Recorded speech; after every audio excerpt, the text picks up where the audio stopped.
Are you serious? Hello, this is How to Kill an Hour. My name is Marcus Bronzy. I want to thank you in advance for killing some time with us. I just want to let you know that we are, as this episode goes out, we are in the middle of a timeless tech story about John McAfee, the man behind McAfee Antivirus. And I just want to say, him becoming one of the richest software developers of his time isn't the most interesting part of his story. I think at this moment in time, he is about to flee the United States and set up his own militia. So if you've not listened to part 1 and part 2 of the John McAfee story, there's a part 3 coming as well. Make sure you check that out. But anyway, enough of that, because I've got a guest on today's show. I'd like to welcome someone who's been on the show before, a very funny gentleman, Travis J. How you doing, brother? What's going on, bro? I'm good, man. I'm good. Now, a really important reason why we're getting you on the show now is you've got a live show coming up, haven't you? And I'm really excited about this because the world feels like we are slowly getting back to normal. Comedians are allowed outside again. Bro, not only are we allowed outside, but like seating arrangements inside venues are back to regular proceedings. Because that social distancing stuff, bro, it wasn't satisfying me, man. I mean, let's be honest, right? As entertainers, we would thrive more off a room when it has got a lot of people in it, right? Am I right? As opposed to if you were to have an audience of 5 and you're telling them same jokes, it feels different, right? You know what it is? It's different because like when you got like a packed theater, for example, there's almost an energy that already exists. All you've got to do is not ruin the vibe. Come out and continue this journey and go into a good place. But if it's like 5 people scattered around a massive room, you've got to start the whole journey from scratch. And it's fine because you can get there. It just takes a little bit more work. I mean, even if it's, I think I can liken it to like, if I'm out clubbing, or when we were out clubbing, I'm the kind of guy that probably I have a couple of drinks. I wouldn't mind shaking my leg, but I wouldn't be throwing my most bombastic moves out there. But if I'm in a packed club, I can do whatever. I can let loose a little bit. Obviously, not too much. I'm a tall person, so security would usually be alerted to my presence if I get too excited. Okay. However, I'm glad you mentioned that because that tall business, like I'm in that region where you say, okay, cool, you're tall. I'm 6'2", but bro, it's like no dance moves suit our height. No, it's like it's not designed for us. So it's like anything I do, it just seems like you're doing too much, bro. Do you know what I'm saying? Like, be by the bar, hold a drink in one hand, and just kind of shuffle a little bit. That's where I'm comfortable. Exactly. I think for us, a generic 90s 2-step with a little, you can remix it a little bit. I guess you throw a little movement in it. But if we try and do too much, it's gonna spoil the atmosphere for everybody. People are gonna think, oh my god, security's gonna be like, yeah, Oscar, we've got something going on in the corner. On standby, I see free mail. Yeah. Nah. Listen, you know it's different. It's like every other step, you gotta just give them something different. Do you know what I'm saying? Keep them guessing.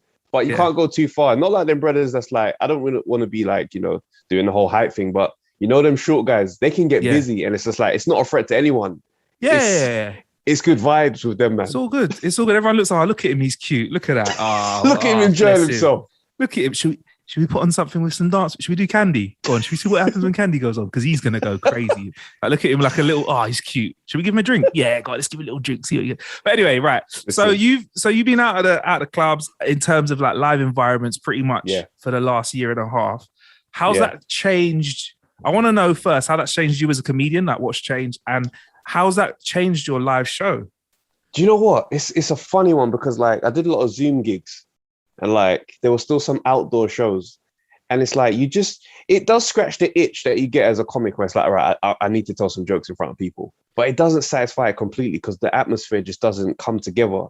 So it's like, it's been a bit of a frustrating kind of year and a half. Do you know what I mean? Because for me, like stand-up is my original first love. So it's like I do a bit of acting as well and all these other things that kind of come together, but stand-up is home for me.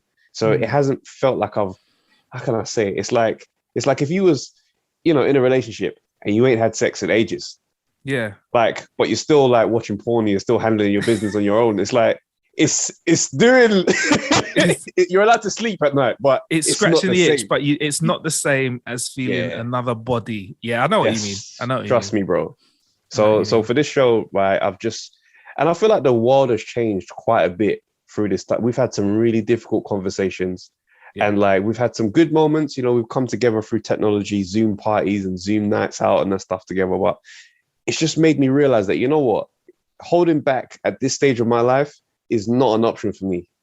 So I feel like my writing has come so raw because I'm like, you know what, at the end of the day, it's about family and nothing else. So as long as my family are on side, I'm going to empty the clip on anything I feel.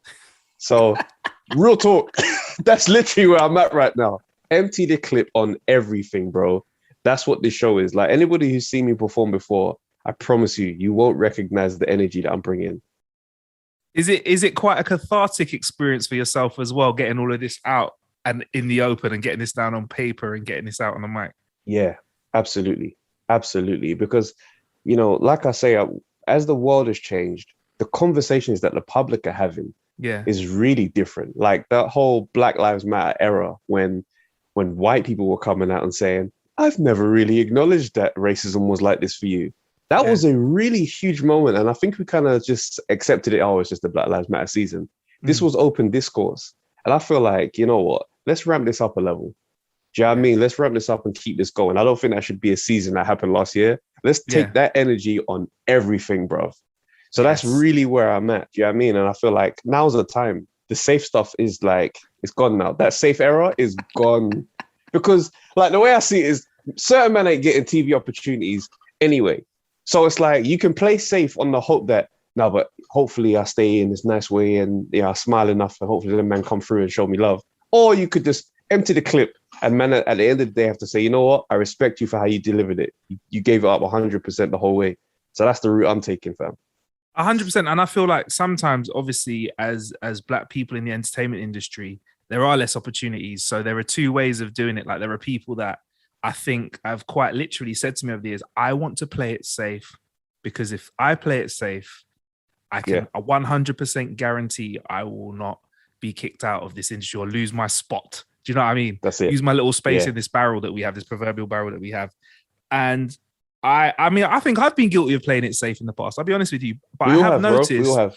We all have. And I've noticed, and this might just be a personal experience for me, when I've done stuff that's true to me, not necessarily raw, but something that I am genuinely fascinated in, I really have energy for. I feel like that always creates the best bit of content. And the reason I say that, Travis, is I think like one really interesting piece of like comedy and your love of boxing, and something I know you've spoken about loads, sorry about going over this again, is you did this sketch where I feel like you and your co-host of the Undefeated podcast just went, oh, let's have a bit of fun and let's just be us. This is our opinion of this boxing, this scenario. I mean, I don't want to spoil it by me trying to explain it, but can you just explain this again? Because I know you've been talking about it a lot, but this clip that has kind of propelled you as a comedian and also your love of boxing and put you in a kind of high position in terms of an authority when it comes to conversation in the world of boxing. Oh, you're talking about the most recent one with my predictions on Anthony Joshua? Yeah. So I want to go back to the Joshua ones are fair. The Joshua ones are fair, and obviously we want to talk about the shop sketch as well that we've spoken about as well, which is Conor Benn. Yeah. I was going to let you lead into it. I didn't want to spoil it because I've got that tendency of telling a comedian's joke, and everyone's like, "Oh wow, you must have been there. Then you must need to be there to get that funny." So I'll let you take the handles on that.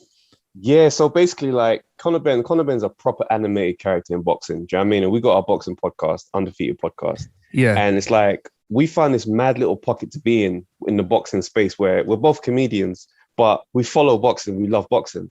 So when we see certain things, it's like it's so hard for us to just, you got like pundits. You know what I mean? They're doing strong punditry. Yeah. They're keeping it straight to what's happening. I'm like, bro, did you not see what my man just did? How are we not laughing at this? So when Conor Benn starts going off on his speeches, I was like, yo, we got to spoof my man and just put him in random scenarios in life. Yeah. So we made this sketch, Conor Benn in everyday life, because everyone knows how intense that brother is. And we just mocked it, bro. Had him buying something in a shop, going mad. Hey, mate, would you like your changes on your 6p? What do you mean if I want my change? Are you having a laugh? Do you think I just work as hard as I do just so I can leave money on the table? You want to see me in the gym? I'm crushing it in the gym. Every day I'm getting there first. Yeah? I'm getting there first. Last to leave. They say you can't get up with silk pajamas. Well, I get up in silk pajamas and I do my workouts. Bro, that took off. I mean, Eddie Hearn reposted it. Coogan Cassius from IFL TV. Conor Ben himself started posting it, laughing at it. We interviewed Nigel Benn a few months before. Bro, he messaged me on WhatsApp to say people in Australia are loving the sketch. I said, huh? It's mad because we had the pod for like 2 years before that point, and we were doing well. Do you know what I mean? We had some great milestone moments. Interviewed Lennox Lewis in Las Vegas, some British fighters over here. Yeah, but like nothing to the scale where we got invited to DAZN, bro. We're sitting on one of the biggest global broadcast companies in the world, giving our takes. Do you know what I mean? So they invited us on, and they were just like, yeah. So you know, can you do anyone else? So I said, well, Tony Belly's one of your presenters. Let's get Tony. Bruv, we got Tony the hell out of here with this one sketch. And it's mad because they played it to him right before we were going to come and join him on the couch. So we're being briefed by the producers. These guys are like, all right, just to let you know, like, Tony's, you know, he's a really nice guy, but he's a bit temperamental. Like, he does get quite intense sometimes, but you should be fine. I'm thinking, wait, you should be fine. You should be fine, bro. Like, I'm thinking, wait, why would you tell us that? You didn't need to, that's too much. So now I'm thinking, is security here? And then it's like, what security is going to contain Tony Bellew, bro? If he wants damage, he's going to do damage. So they play the sketch. We're standing on this bus that's like just right behind where they're filming. So we're going to come out and join them. And we can't tell what Tony Bellew's reaction is. So if you watch it, there's a bit where they introduce us and we walk out mad slow. Like KG goes first, and I kind of stay back because I'm like, well, I've done most of the banter in this sketch, so just in case KG can take the first hit and I can at least take off.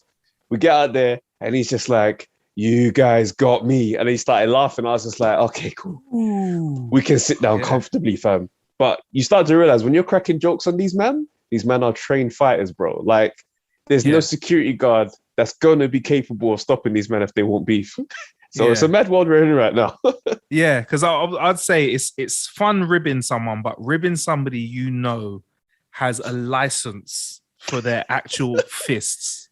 License is something else. They have license. You know, they have. You know, that's two deadly weapons they have. But I mean, it's So obviously you took it well, and now I feel because you've had a couple of runs now where comedians have enjoyed a bit of ribbing. I feel like you've positioned yourself now where you can do that. I feel like if someone else was randomly to come along now and crack a joke, it's like an over-familiar person trying to throw your mum joke in the first time you meet you. It's like, can't work. But you've got a bit of a, I feel like you've got a bit of a ticket now where you can do that. We've earned the respect as well, especially because we actually do have good boxing knowledge. So after those jokes have gone down, it's like, all right, cool. So what do you think's going to happen tonight? And we're actually giving some takes that they respect. People say, all right, you've done a bit of groundwork here. It's not just baseless banter. But I feel sorry for someone else that tries to copy us without all of that, boy. It could get nuts. Yeah, it could get crazy.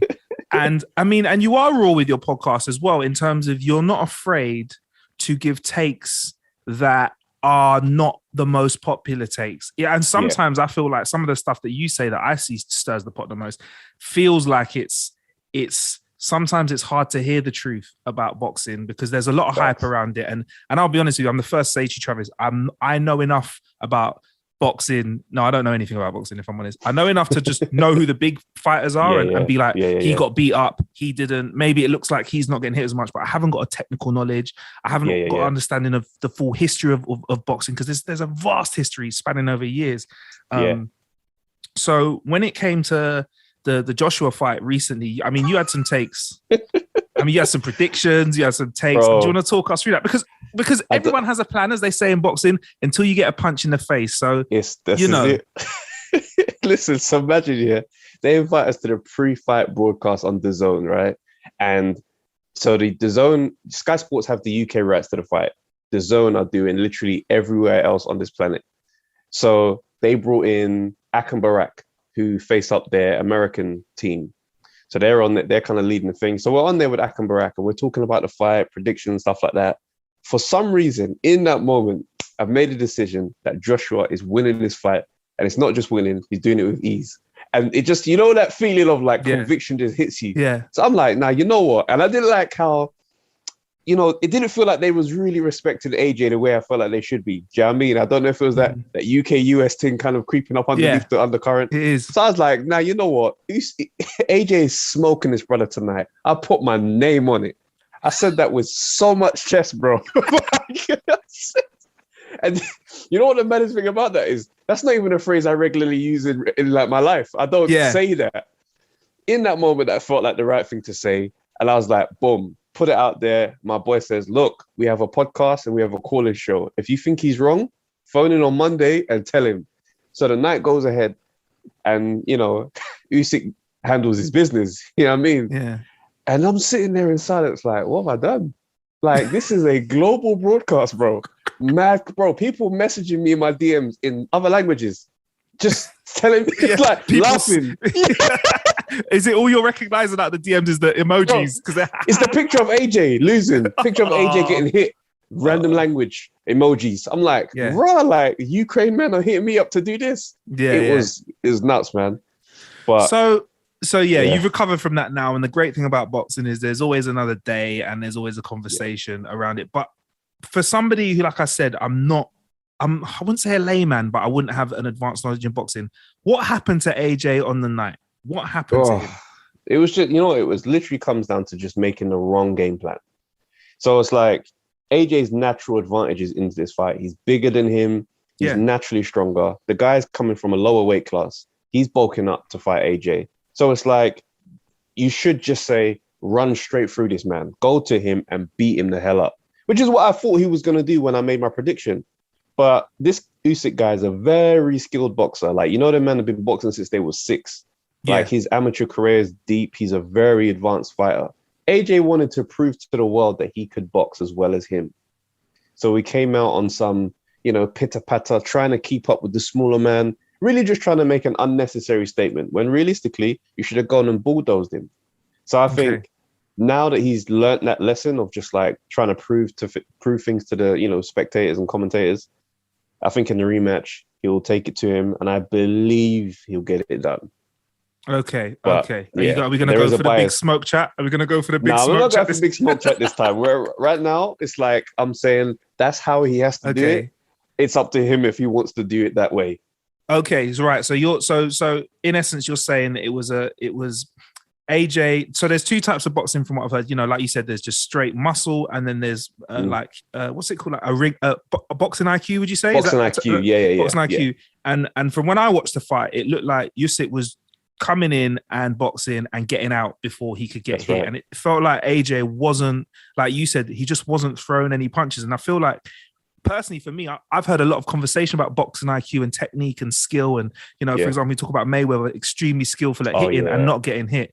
But are you saying that this heavyweight of level of boxing, sometimes it really is just about smashing someone up and slowing them down? Like brute force, like a sledgehammer technique can beat through this highly skilled finesse. Well, the thing is, it's not necessarily a guaranteed thing. It's more so play to your advantages. If I'm naturally bigger than you, I shouldn't be trying to play this little speedy game that you're playing. Yeah. I should be walking to you, getting straight to your chest and battering you, bro. Do you know what I mean? Whereas I think AJ hears this talk about, he's just a weightlifter, he's just a bodybuilder, he doesn't really know how to box. When sometimes you can tell, all right, that talk is getting to you a bit too much. Right. Sometimes you got to be like, big man, this is who I am, innit? This is what I do. Okay, so what are the adjustments going to be? I'm going to ask you now, what would you think the adjustments will be for AJ? And then what will be the adjustments for Usyk as well at the same time? Because they're both going to be aware that there's going to be a different plan next time. So what do you think they're both going to do? So I think AJ needs to, instead of looking at the fight as a 12-round fight, he should look at the fight as a 5-round fight. Go to him and literally, from the opening bell, rush him. Usyk is historically a slow starter. He started quite fast against AJ this time round because I think AJ gave him way too much respect. I think he needs to go to him and be like a wrecking ball for 5 rounds. Don't worry about your stamina. Like, don't play for a long fight. Mike Tyson didn't plan for 10 rounds. Mike Tyson was coming in to, deliver pain. And I think that's the mindset he needs to get into. And I think when he lost to Ruiz, it's like he's now thinking about his vulnerability a bit too much. And it's taking the killer instinct out of him slightly. He needs to find a way to get back to maybe, remember he used to live with his mum back in those old days? Go back to that space. Go back to who you were before you found all this money, bro. And then, find that fire again. It's Rocky 3, basically. Got to take him to the hood, fam. You got to take him to the hood. Yeah, back to the roads in Watford. And let them, fight a couple men on the road. You know what I mean? Wait, I didn't say that. But if you heard it, then cool. Instead of a high protein meal, he needs to be getting that Sam's chicken. Sam's chicken. Yeah, Sam's, bro. Yeah. It's Watford, isn't it? So it's Sam's chicken. Yeah, Got to keep it legit. But yeah. And obviously he's big, so it's like get a 6-piece and fries. Get the six do what you need piece. to do. Get the 6-piece, and then go home for mum's dinner. Then get the pounded yam at home. Fam, Then you got the that's what I'm carbs in saying. and the protein. You're good to go. That's right. Cool. And then mash up this youth, bro. And what do you think Usyk's going to do? Because he's in that interesting position. We've seen it before with other boxers where they win and they had extreme focus because they were coming from that rough position. They were coming from that underdog state. But now they have this newfound fame. They get a big lot of money in their account. Depending on what the deal is, they could be looking at retirement. They may not have to work again, right? Especially if you take some money back home where that exchange rate is very tasty. No, that's real. And you know what it is? It's like, especially when it's new money. AJ's been had money. Yeah. So right now, all he's focusing on is the fact I lost and I want it back. Usyk is now living it like raw. Like, you know, when your bank balance is healthy, you start ordering things you didn't need. I'm just on Amazon looking for no reason. You know what I mean? So we don't know how Usyk is going to react to that piece. So there's a lot of variables in this. Okay. Do you think he'll try and adjust his boxing again, or do you think he'll wait, or do you think his technique will be the same? I actually think he's an intelligent enough guy to not get too affected and try and do anything unnecessary in the rematch. He might just come and try and do the same thing again, which realistically is the only thing he can do because he can't knock out AJ on a single punch type thing. Okay. So he's still a smaller man. I think he just needs to come in and just be as smart and alert as he was and just try to hope for the best. Interesting. And this whole I am feel meme that's going around, does he know that he knows everyone's laughing at that, doesn't he? Is he playing silly? Yeah, he is. So he said it before in an older interview and everyone laughed because he thought it made sense because he don't speak English. Yeah. So this time round, it is banter because he knows. So when anyone asks him, how do you feel? It's like a running joke. How do you feel? He goes, I am very feel. So and that's the worst thing. Yeah. Is that I like him. I like him a lot. He's a really likable guy. I'll be honest. Even when he was talking shit after the fight, when he was, and I love it when boxers, he's like, I feel like that wasn't a challenge at all. And he's got bruises on his face. But he's like, I feel like he didn't touch me. And I felt like I could have, I want a real challenge. I feel like that's so rude. Can you imagine that? If someone's beating me up and they go, oh man, I thought you were going to be a bit disappointed with your performance almost. But he was saying that. And as he said it, he had, I couldn't be angry with him. I was like, you know what? Listen, fuck it. Yeah. Do you know what? It's that story. It's the underdog story. Always wins people over every time. Like I look at him and I'm like, cool. You know what? Respect to you, brother. You know what I mean? You've done your thing. You're a family man.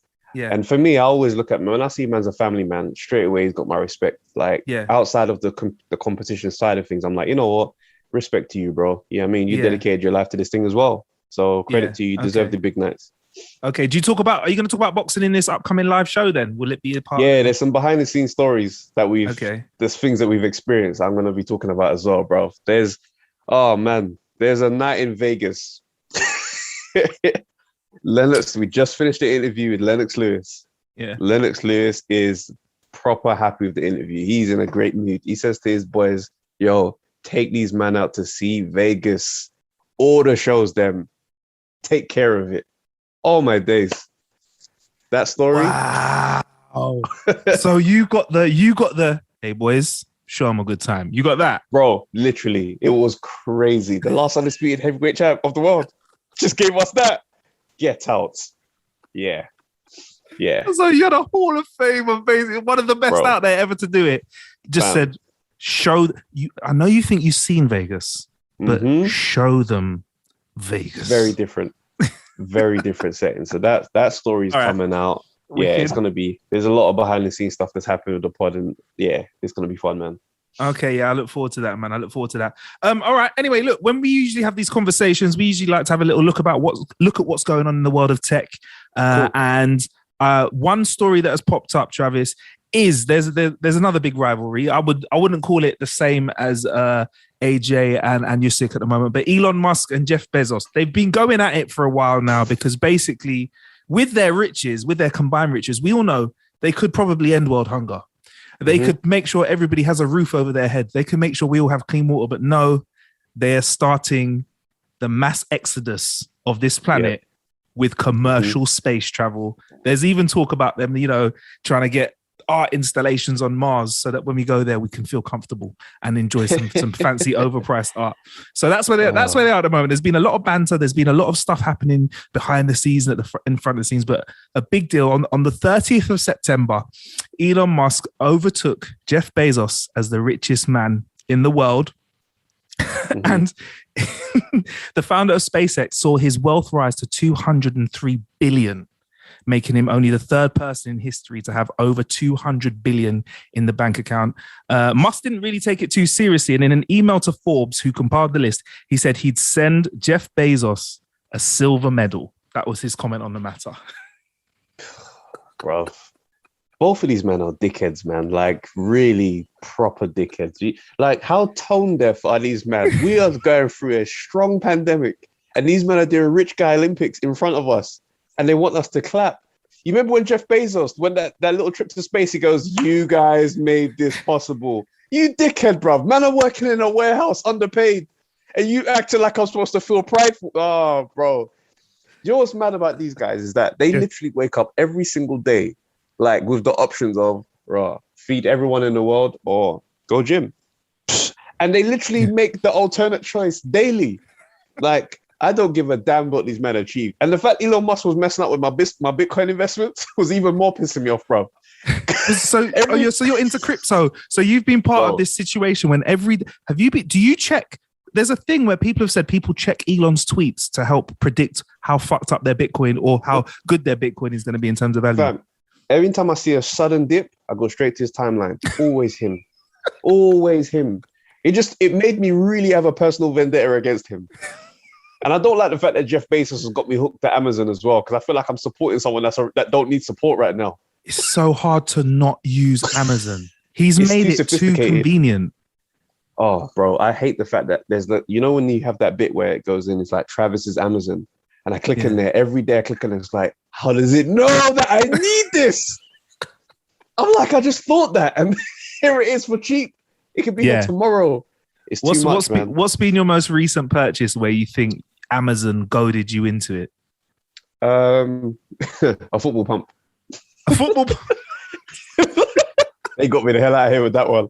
I didn't need that. You didn't need it at all? I got one. Was it one of those things where you're like, oh, decent price? I can have it by this afternoon. Boom. And I looked at my basketball. I was like, yeah, I could probably go to the park and get some games in. Like, I've not been doing this. Literally, for no reason, I got that. Yeah. Oh, it's very rude how this game is working out, man. I don't like how I hate being controlled by algorithms, bro. They're real. It's fantastic because they know us better than we know ourselves, right? And it's amazing in one way, but in the other way, I'm like, I didn't need an air fryer. I was happy with that one. And now I've spent £40 on an air fryer. I don't know what this company is, but Amazon have just said, hey, for having an air fryer. I was like, you know what?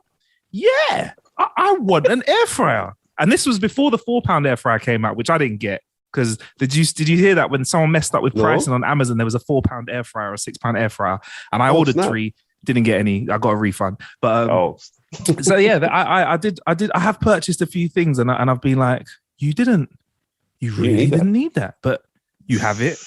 And the worst thing is, I think, or the best thing in some ways, I mean, I say worst, it's good for me to know I can order something that I need at 10 in the morning, and there's also set it up. I've ordered a book, like a silly little book, right? Which was like, it was a silly book for a friend, which was like Sex Positions of the Day. It was something stupid. I was giving it to someone for a laugh, right? I ordered it at 10 a.m. It was at my yard at 3:30 p.m. See, that's beautiful. That's fantastic. Like, so there is currently a warehouse just sitting there full of stock, should in case I order it, waiting to come to me. So, I mean, in terms of what he's done, in terms of making sure that Royal Mail does their job a bit better as well, and all the other delivery services can get stuff to you quicker, that's great. But at the same time, the algorithm, man, it really does get me. So anyway, back to what you were saying about these guys being super rich and choosing to go to space and literally play Rich Guy Olympics instead of helping us out. And if they think I'm really trying to go and live in a world that's run by them, like, you mean I'm going to say bye to basic human rights and live in one giant Amazon warehouse? Piss off, bro. You can get the hell out of there, bro. Them and what, Mr. Burns being the leader of your world? Nah, not interested in that at all, bro.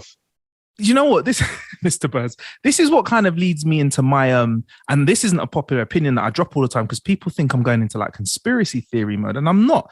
But it makes me feel quite hesitant to believe the space race that we had years ago, where apparently we went to the moon multiple times. And I'm like, if we could do that then, how comes it's so hard for us to get the richest guys in the world to get us up into space to go around it a couple of times? I feel, do you know what I mean? And they were like, the technology in your iPhone could have powered the same thing that got them to space. I'm like, well, why can't my iPhone take me to space then? Fam, them man didn't. They were lying, fam. I'm sorry. I've never accepted that. Even as a child, I poked holes through that crap. I was like, this is nonsense. Technology gets better in every single area as we know it. But yet, space travel is the one primitive. Nah, get out of here, man. Yeah, I ain't rolling with that. That was the Cold War. Them men wanted to say, boom, we did it first. And that was that. And we had no media. We had no Wikipedia. We had no Google to find out something was real. If you watched it on TV, if you saw it on TV, it was true. That's right. It was true. It was a fact. Yeah, so I am grossly skeptical. And I also feel like Bezos or Musk would have put an Amazon logo or a Tesla logo on the moon by now, innit? One of them would have capitalized on that and just had, or McDonald's or someone would have come along with that big M logo, because I know at nighttime, if I had a few drinks, I'm on my way home and I see that M in the sky on a full moon, I'm like, you motherfucker, give me some nuggets. That's some I want some nuggets right now. Hell yeah. Yeah. So currently now Elon is giving it the big one. And the reason as well, Travis, I don't know if you know this or not. So basically Bezos and Musk, they're rivals because they're both their private space companies were trying to get NASA to award them a contract so they could get the government money and also government support. But it went to Elon Musk's company, SpaceX, instead of the contracts going to Blue Origin, which is Bezos's one. So currently they're like fucking hate each other because there's one contract and two super rich people. And obviously Bezos missed out on it. So it's interesting. They're Bezos has taken a lot of L's. Recently. He has. You know what I mean? The divorce, the mistress out here threatened to leak the nudes and that. Like, it's a lot going on for that brother still. He needs some W's. I reckon he might just start buying football teams. But I just flexing differently. Yeah, of course they can. Yeah. Just to feel winning again. All right. So let's put like, if you had that kind of money, if you had that $200 billion bank balance, right? Let's just say, because I know you're a nice guy, you do the right thing. You've done the right thing. Everyone's looked after, right? You've got some change left over. What would be the first thing that you bought, Travis? Bloody hell, man.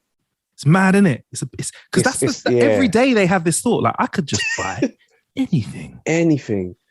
Do you know what it is? You know what I think they would probably do? I don't know, man. Because see, my thing is this, no matter how much money you have or no matter what you achieve in life, you want to feel like the man when you walk into the room without any information about who you are and what you do. You want that feeling of walking in and people just go, rah, who's that? Like, everybody wants that. I don't believe they have that. Like, and what I mean by that is they have that because they know Elon Musk is here. Jeff Bezos is here. But they don't just walk into a random space without the lead up and just get that. That is the thing that I reckon defines their energy and motivates them to keep going. So you think they haven't got that swag? You know, they say when someone walks into a room, they light the room up. You're saying that without their Bruce Wayne-esque power of super richness, they wouldn't have that juice, and that's what keeps motivating them. 100%. I really do think so. I don't see it as a satisfied life, because when I see it as this, I feel like everybody in my world kind of has a number, which is like, once I get to that number, I think things are going to be different for me as far as my energy, as how much I am pushing in this game. The hunger is going to change. They don't have a number because they don't get to experience being the man on their own steam. Yeah. If my money makes that happen, like, for example, you get those guys who are quite cool with the fact that women around them want them for their peas. They're not happy. Them men are not happy, bro. It's the worst feeling knowing that at some point you're going to ask me for peas. Do you know what I mean? Yeah. So they've got that on the maddest world scale. So at some point, they want to be the man for real. And I reckon that's what keeps them going. So that normal, everyday layman look at them and go, you know what? You're the man, you know? And you're saying that... they want casual fellas. And you're people to look at them and give them the nod like, yeah. Yeah, you see, Yeah, I want like to that be more skill. like. I want to be more like you. I want to be more like you, Exactly. fam. And so. Do you think maybe that's why? Because that's not achievable on this earth full of billions of people. The only logical solution is space. My Buy a planet, planet. where I'm the man. Let's have planet Yep. Bezos, planet Straight. Musk, which sounds like a smelly planet. I don't want to call that Sounds planet disgusting. Elon. Yeah, Yeah, planet Musk, Elon. Yeah. But Yeah, look planet at Elon. look at how Kim Jong Un is running things in North Korea. Right. Man, the level of warping where men have to be like, rah, yeah, he made the song with Thriller. He made Thriller. Like, Yeah. they have to give him credit for everything. That's what Planet Bezos is. That's what that's gonna be like. So you mean he's going to release a single? He can release a single of him tinkering around on the piano. He'd be like first #1 on the planet, and Straight. yeah, I'm #1 in the Bezos charts. There'll be a whole Oh, my religion. days. There'll be a whole Amazon religion, fam. Listen, My days. remember Praise when be they go to the over gods there, of Prime. Oh when my they go god! over there, yeah, there's no more human rights. There's nothing. It's just the laws, terms, and conditions of Amazon. And technically, because they created the world that you'd be living on, either of them would be God. That's They right. would be, innit? Yeah, they would be. Yeah. You're without them, you would not exist on this planet. That's what I'm To saying. them, they are the closest. Oh my days! The only That thing is- that I gets think nuts you've- at this point, the only thing that gets nuts is if they get into beef with aliens. Because now you're no longer part of the Earth's business. It's just you, man. So Okay. let's see what your Amazon military is saying, fam. Okay, so it's gonna. All right. So, all right. With that being said, say we do detect the presence of aliens. So you're gonna say Cool. now Amazon are now gonna have to start buying into military contracts. Oh, hell Now yeah. that they got the NASA contracts, right? Or now that Elon's got the NASA contracts, he's gonna have to think about space force, space Yep. defense. Yep. Wow. And Wow. and this is where it gets nuts, because obviously he's the ego mad guy. He's coming back to take over Earth. What? You think it ends there? Nah, this smoke keeps going. At some point, these world leaders might have to start lowering these men a peg or two. It'll be the prime Earth versus the Elon, or the prime planet, the Elon planet, and it'll be oh my day. It'll be Mars Wars. If they make it to Mars, there'll be Mars Wars. Oh my days. Straight. We Straight. joke, right? We joke, but if you're Bruh, we listening to joke, this in but- the year 3500, back to this podcast, which made this historical predictions, Yes. you know, Go I and think give. it will greatly outweigh your prediction of AJ anyway. People will be a lot Oh, happy hell with yeah. this. They'll be like, yeah, Absolutely. 100% right. But also, it's like if it does turn out that we are right, go and give Yeah. my descendants and my like my following offspring, like the generations, go and donate some peas. Just find their PayPal, Yeah. their Cash App, and just transfer 2 mil, just collectively Yeah. as a planet. Give them an Elon coin or 100 or a prime coin or 100, you know, whatever you're calling it then. Do you Yeah, get me? Bitcoin would be the main currency by then. Yes. Wow, you really, because sometimes, no, like all joking aside, sometimes I think what motivates them to continue, because somebody who wasn't of that was Bill Gates. He kind of was like, you know what, I'm rich. I ain't going to be I'm the out. richest forever. I'm out. You run the Mm. company, give me enough money. I'm going to go and do nice things for the world, even though they're going to accuse me of destroying it at the same time. I'm going to go and Yeah. try and do some nice things for the world. That's Mhm. it. So that's the difference between Musk. And maybe it's because Bill Gates lost Steve Jobs. Maybe it's because Yeah. he lost Steve Jobs, because Steve Jobs was the Batman and he was the Joker, or vice versa, whatever. They They had were this Bezos and Musk. love-hate They were the Bezos relationship. and Musk. Yeah, that's it. Wow. So it's like once your enemy and you're the one that keeps you going passes away, or it's like, oh, that was Wow. the guy that kept me going. It's like Like, Thor without Thanos. He just Straight. juices himself into this crisp-eating, beer-bellied shadow of a god. Wow. Yeah. Fantastic. Fantastic. it's real. Right. Right. Anyway, no, I love that.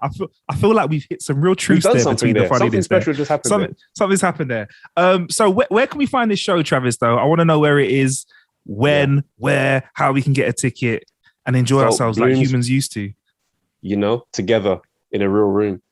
So Bloomsbury Theatre, November 12th, 7:30 p.m. You can get the ticket link. So go to the Bloomsbury Theatre website. Right. Tickets will be available there. Or if you follow me on Instagram, the ticket link is in my bio. You go Okay. straight there. Get your tickets, Okay. man. I'm so excited. Like that feeling when you've just got something. Mm. And it's like, I don't want to drop any of it anywhere else. Like I'm doing all these shows in the lead up. I'm like, no, you lot are getting the good stuff, but not the good stuff. Get me? Okay. Come down and see. It's going to be a special night, man. I'm very excited. I look forward to it, man. I look forward to it. It sounds like it's going to be absolutely awesome. And permission to put the link in the show description, please. Oh yeah, absolutely. All right, well, you will definitely find it there. And where can we find you on socials as well, Travis? Yeah, so follow me on Twitter and Instagram, Travis Jent. So that's Travis Jayent. And yeah, man, hop aboard this journey. Nice one. Thank you very much. We're at How to Kill an Hour everywhere. And I did mention our John McAfee episode as well. If you can't wait for that and you want to get your hands on that right now, we've got a little Patreon as well. So if you head to patreon.com/How to Kill an Hour, you can check that. And also we throw bonus episodes up there as well, which is just for our Patreon gang. There's actually a crime that was committed and a smartwatch has played a better role at being a detective than any police person could. So that's an episode that's about to drop up there on the Patreon as well. It's a dark one, it's a deep one, but it's a very important conversation about how technology and the information it scrapes of us daily can be used for good, as well as it being used for algorithms that have made me and Travis spend a lot of money getting Bezos to space. Do you know what I mean? Anyway, this has been How to Kill an Hour. Thank you for killing some time with us. Bless.